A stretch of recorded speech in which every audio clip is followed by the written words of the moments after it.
Bambu Lab X1 Carbon versus Prusa XL. Premièrement, c'est deux imprimantes vraiment différentes. C'est comme si tu me disais, c'est quoi la meilleure voiture, une Tesla ou un gros pick-up? C'est comme, c'est deux choses différentes. Ils ont des attributs différents, des positifs, des négatifs. On va commencer par parler de prix. Premièrement, la X1 Carbon avec l'AMS, j'imagine, si tu me demandes ces choix-là, c'est parce que tu veux faire du multicouleur.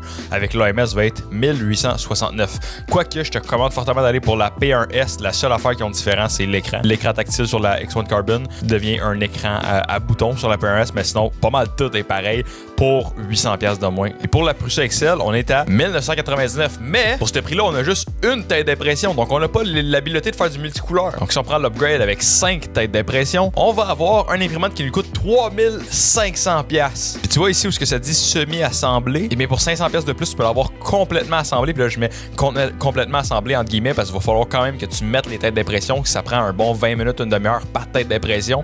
Donc si tu prends le modèle avec 5 d'impression, tu as quand même une couple d'heures d'assemblage. Si tu prends pas le modèle déjà assemblé, tu as plusieurs heures d'assemblage où est-ce que tu pourrais faire des erreurs puis briser des choses. Donc déjà là, ça montre que la Prusa XL, c'est un peu plus une machine que tu vas avoir à tinkerer avec, tandis que la X1 Carbon ou n'importe quelle imprimante de bambou, c'est plus une imprimante que tu sors de la boîte puis qui est prête à imprimer. Mais là, admettons que tu veux imprimer avec des filaments d'ingénierie comme du nylon ou du PC, tu vas avoir besoin d'un enclosure, de quelque chose autour de ton print pour garder la chaleur. On peut voir que la X1 Carbon elle en a un de base et la P1S a également un enclosure de base. Par contre, la Prusa XL n'a pas d'enclosure et si tu veux le enclosure, il va falloir que tu payes 420$ de plus pour avoir cette immense enclosure. Mais au bout de la ligne, la Prusa XL a beaucoup plus de volume d'impression, donc on a 365 par 365 par 400 mm d'impression, donc on a vraiment un gros volume, tandis que les bambous, ben, on va être dans du 256 par 256 par 256, donc des plus petits volumes d'impression, des plus petites pièces que tu peux imprimer. Aussi, l'avantage d'avoir